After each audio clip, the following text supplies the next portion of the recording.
السلام عليكم ورحمة الله وبركاته. بسم الله الرحمن الرحيم، والصلاة والسلام على أشرف الأنبياء والمرسلين نبينا محمد وعلى آله وصحبه أجمعين. مرحبا بكم جميعا، مرحبا بكم. Ce soir donc nous continuons là où nous étions dans le cours de Usul Sunnah de l'imam Ahmed ibn Hanbal rahimahullahu ta'ala rahmatan wasi'a. Et nous revenons un peu en arrière, seulement un peu, du fait des problèmes de son récurrents qu'il y a eu sur les chaînes Telegram, Allahul Musta'an. Et la parole de l'imam Ahmed, وَالْإِيمَانِ أَنَّ الْمَسِيحَ الدَّجَّالِ خَارِجٌ مكتوب بين عينيه كافر والأحاديث التي جاءت فيه والإيمان بأن ذلك كائن. La foi que le faux Messie sortira, qu'il sera écrit kafara, mécréant entre ses yeux, comme dans le hadith relatif à ce sujet, et la foi que tout cela va se produire.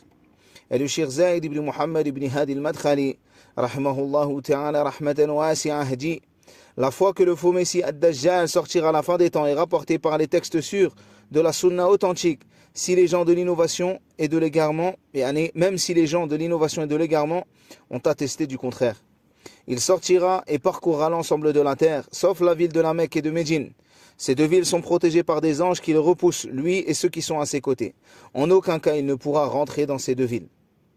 Et ceci par, barakallahu fikum, par la grâce d'Allah tabaraka wa ta'ala, qui protège ces villes et qui protège les musulmans contre la plus grande des fitnas, qui va toucher les fils d'Adam. Et Médine, comme rappelle ici le cheikh, tremblera et expulsera d'elle ceux qui sont mauvais et ceux qui suivent le faux Messie. Parmi les nombreux textes rapportés au sujet de sa description, il est borgne de l'œil droit et il est écrit entre ses deux yeux kafara, c'est-à-dire qu'il est mécréant, kafir. Tout musulman pourra le lire, qu'il possède sa vue ou non. Et Ad-Dajjal est attendu par Al-Yahoud, et le dernier des Khawarij sortira avec Ad-Dajjal. Il est attendu, et chaque année, les ennemis de l'islam, min al-Yahoud, se rapprochent d'Allah tabaraka wa ta'ala. Selon eux, ils se rapprochent de Dieu, comme ils disent selon eux, par le meurtre des musulmans. Ils se rapprochent de leur fausse divinité, par le meurtre des croyants, et par la turpitude et la corruption qu'ils sèment sur terre. Et chaque année, ils attendent cela. Ainsi, il n'est pas étonnant de voir que certains d'entre eux, parmi leurs ministres et leurs délégations, disaient qu'il faut se dépêcher, il faut bombarder les musulmans, il faut se dépêcher de les mettre à mort, afin de hâter la venue de ce qu'ils appellent Messiha, ou bien Ad-Dajjal, de la venue du Messie Ad-Dajjal. Ainsi, barakallahu fikum, le musulman a fermement foi en cela. Et en aucun cas, il rejette la croyance au Dajjal, où il fait, comme font certains parmi les égarés, des transformations de ses sens, en disant qu'en réalité, Ad-Dajjal, c'est qui? C'est un homme qui est en Angleterre à un certain moment, et à un autre moment aux États-Unis, et puis en fait, non, c'est un concept ou autre, comme le disent certains parmi les gens de l'innovation. Parmi eux, Imran Hussein, qui ment sur Allah et son messager. Ad-Dajjal va véritablement venir. Il est la plus grande des fitnas des fils d'Adam. Et tout le musulman pourra lire qu'il possède sa vue ou non, que c'est un mécréant. Il fait partie des épreuves, comme dit le cheikh ici, rahimahullahu ta'ala, dans cette communauté sera éprouvé. Sa sortie fait partie des grands signes de l'heure. Il restera sur la terre 40. Une journée comme une année. Une journée comme un mois. Une journée comme une semaine. Et le reste des jours semblables aux nôtres. Il aura dans ses mains ce qui est rapporté de manière authentique. Un jardin et un feu. Il tuera une personne, puis la fera revivre. Celui qui le suivra aura une vie dans la vie d'ici-bas heureuse, et celui qui se détournera de lui aura de la difficulté. Cela fait partie des épreuves d'Allah tabaraka wa ta'ala. Et lorsque tu vois les gens qui à notre époque sont éloignés de la sunna du messager d'Allah sallallahu alayhi wa sallam, et ils tombent dans les filets du sectarisme, que cela soit le sectarisme terroriste de Daesh qui tue des innocents parmi les musulmans et les non-musulmans, ou que cela soit parmi le sectarisme des Asha'ira ou de As-Sofiya ou autre, alors tu crains pour eux le fait que si Dajjal arrive, ils tombent dans cette fitna, en sachant que la fitna de Dajjal est encore pire. Quand tu vois les gens tomber dans la fitna du Tamir, quand tu vois les gens tomber dans des fitnas qui sont pourtant claires, comme le soleil, alors tu crains pour eux le fait de tomber dans la fitna du Dajjal, qui sera une fitna extrêmement dure, la plus grande des fitnas qui a touché le fils d'Adam. Et Allah Tabaraka wa Ta'ala dit, dans le sens de la traduction rapprochée, celui qui a créé la mort et la vie, afin de vous éprouver et de savoir qui de vous est le meilleur en œuvre, et c'est lui le puissant, le pardonneur. Et c'est une épreuve. C'est une épreuve. Ainsi, nous devons croire fermement à ce avec quoi est venu le messager d'Allah sallallahu alayhi wa sallam, croire fermement au Coran, croire fermement à la sunna du messager d'Allah sallallahu alayhi wa sallam, afin d'être préservé de cette fitna. Et c'est ceci, barakallahu fik, cette croyance, cette attache que tu as à la sunna qui te préserve de cela. Comme cette croyance, cette bonne croyance, ce bon chemin sur lequel tu es, te préserve du sectarisme, quelles que soient les vagues de ce sectarisme qui te touchent, comme les vagues qu'on a connues récemment, comme la vague du terrorisme, ou en ce moment on connaît la vague du Temiyya en France, dans la salafiyya francophone, ou on connaît aussi la vague des Ash'arira. Ces vagues qui touchent les gens, ce qui te préserve de ces égarements. Bifadlillahi Rabbil Alamin, c'est ce que tu as appris de cette religion, ce sur quoi tu t'es accroché, ce sur quoi tu es ancré. Et le cheikh continue et dit, c'est l'ennemi d'Allah, Ad-Dajjal. Le faux est associé à son nom, jusqu'à ce que vienne sa fin. Lorsque Isa ibn Maryam, Jésus, descendra dans le bas monde et tuera le faux Messie. Son armée sera composée de juifs et de khawarij. Isa ibn Maryam le tuera et jugera avec la législation révélée à Muhammad sallallahu alayhi wa sallam pendant plusieurs années. Il se mariera, mourra et les croyants prieront sur lui. Ainsi, ceux qui attendent Dajjal l'attendent déjà maintenant. Ce n'est pas une parole qui est dans nos textes et que vous ne pouvez pas voir de vos propres yeux à notre époque. Au contraire, vous pouvez le voir, il suffit de regarder leurs livres et d'écouter leurs discours et vous verrez que ces gens-là se rapprochent d'Ad-Dajjal par le meurtre des musulmans. Et lorsque les gens se posent la question, pourquoi n'ont-ils plus d'humanité vis-à-vis de ces enfants qu'ils bombardent, de ces gens qu'ils massacrent, de ces femmes qu'ils privent de tout honneur? Pourquoi n'ont-ils plus cette humanité qui ferait que même un chien respecterait un chien, que même un porc respecterait un porc? Pourquoi n'ont-ils pas ne serait-ce qu'une once d'humanité? Au point où même les kuffars, parmi les mécréants, qui ne partagent en aucun cas notre foi, se retrouvent choqués de leur ignominie, de leur monstruosité. Et si ces gens font cela, c'est que pour eux c'est une religion, et qu'ils se rapprochent, tout comme les Khawarij, se rapprochent par le meurtre des gouverneurs, par le meurtre des musulmans, par le meurtre des savants, ils pensent se rapprocher d'Allah. Ces gens-là se rapprochent d'Ad-Dajjal par le meurtre des musulmans, par le meurtre des croyants, par la corruption sur la terre. Et cela fait partie de leurs livres, et c'est ce qu'ils proclament dans leurs serments, même dans les plus hautes sphères de leur état. Et il suffit d'ouvrir YouTube pour entendre cela. Et avant qu'ils bombardent nos frères, ils n'hésitaient pas à dire, et rappellent leur Amalek, etc., et toutes leurs histoires, qui prouvent encore une fois qu'ils sont sur le même chemin que Daesh, pire que le chemin de Daesh. Et qu'il n'est pas normal qu'un non-musulman qui ait la moindre trace d'humanité dans son cœur exprime de la colère vis-à-vis de Daesh et n'exprime pas de la colère encore plus grande vis-à-vis de ces gens qui commettent des actes que même leur ancien bourreau Hitler n'aurait peut-être pas commis. Et ici, Isa ibn Maryam, lorsqu'il arrivera, tuera Ad-Dajjal, le faux Messie, qui aura semé la corruption sur la terre. Jésus tuera le faux Messie.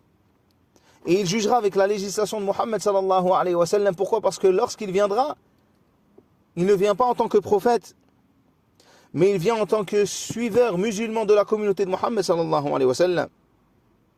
Il se mariera, mourra et les croyants prieront sur lui. Quant au fait qu'il a été élevé vers les cieux, la vie prépondérant, et qu'il a été élevé vivant, il goûtera alors à la mort lorsqu'il descendra et jugera parmi les gens durant 7 années. Il jugera avec la législation de Muhammad sallallahu alayhi wa sallam et non avec une autre, car c'est le sceau des législations. Le prophète Muhammad sallallahu alayhi wa sallam est le sceau de la prophétie. Il n'y a aucun prophète après lui. La nabiyya ba'dah. Et Isa alayhi salam fera cela jusqu'à ce que la mort le prenne par la volonté d'Allah Azza wa Jal. Il incombe d'avoir foi en cela, même si les gens des sectes et de l'égarement le rejettent, car ils ont rejeté cela sans science, tandis que les gens de la sunna ont acquiescé cela avec science. Il est rapporté qu'il sera emmené un jeune au faux messie. Il lui mettra une lame près de sa tête, le tuera et le coupera en deux. Ensuite, le faux messie le fera revenir après l'avoir tué. Le jeune homme se lèvera alors et dira « Je n'ai que plus de conviction vis-à-vis de toi ». Ce jeune connaissait ce qui est rapporté à son sujet. Après lui, le faux messie ne pourra plus avoir d'emprise sur personne. Ainsi, regardez, subhanallah, le bienfait de cette croyance, le bienfait de la compréhension de ces textes, le bienfait de l'étude de ces textes, cette chose-là qui t'a préservé dans ta vie devant ces vagues destructrices, scélérates, qui sont là afin de te faire chavirer et te noyer sous la mer des passions. De par cette aqida que tu as apprise, de ce temps que tu as passé afin de connaître et d'appliquer, alors subhanallah, tu trouves par cela un bouclier contre Dajjal et tu vois de lui que c'est un menteur à la lumière du Coran et de la Sunna. Et Isa ibn Maryam, comme dit l'imam Ahmed, وأن عيسى ابن مريم عليه السلام ينزل فيقتله بباب لد, et que Isa descendra et le tuera à la porte de Loud. Et la porte de Loud, c'est une région qui est située au Sham. Et le Sham, c'est une région située à l'ouest de la péninsule arabique, la grande Syrie. La porte de Loud est située dans cette région. Ensuite, l'imam Ahmed dit, rahimahullahu ta'ala, la foi est acte et parole. Wal-iman qawlun wa amal. يزيد وينقص كما جاء في الخبر أكمل المؤمنين إيمانا أحسنهم خلقا. La foi est acte et parole, elle augmente et diminue comme cela est venu. Le croyant qui possède la foi la plus complète est celui dont le comportement est le meilleur. Et le shir dit, Shir Zaid ibn Hadi et ibn Muhammad ibn Hadi al-Madkhali, voici ce qui est venu concernant la foi, l'iman. C'est une parole sur la langue.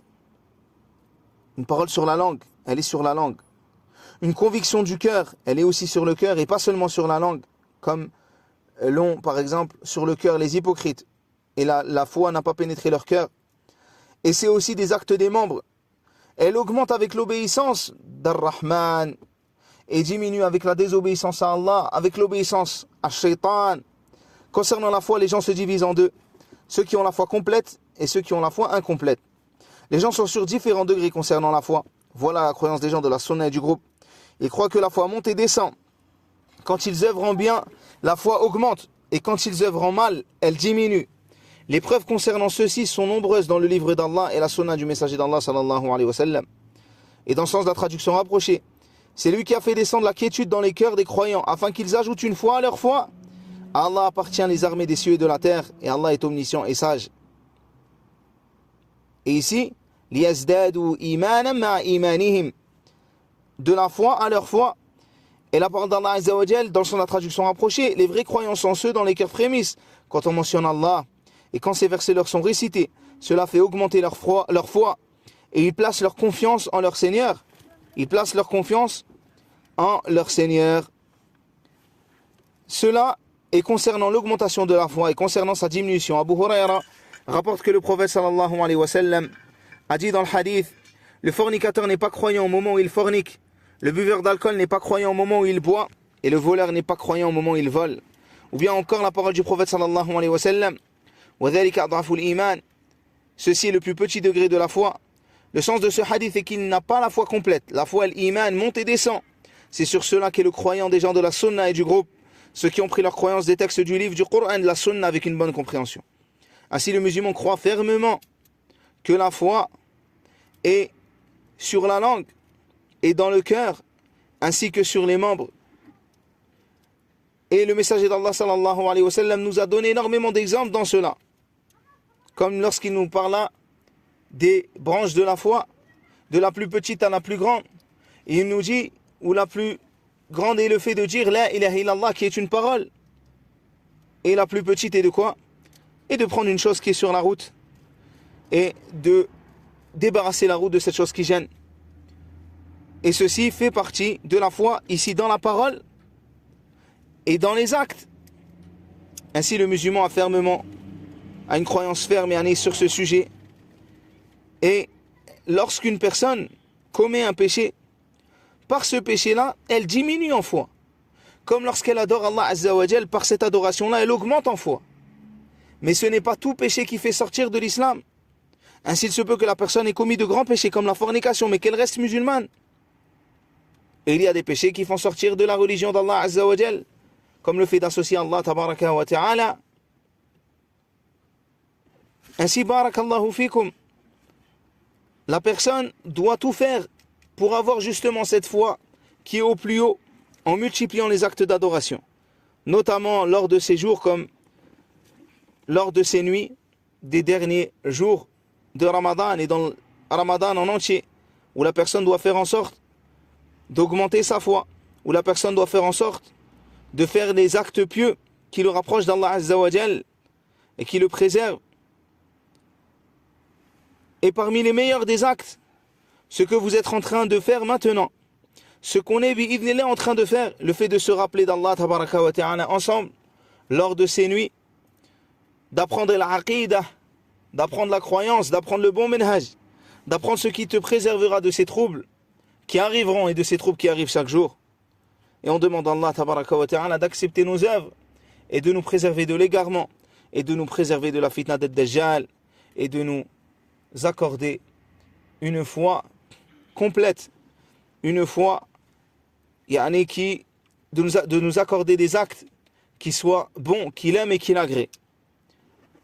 وفقكم الله جميعا وصلى الله على نبينا محمد وعلى آله وصحبه وسلم.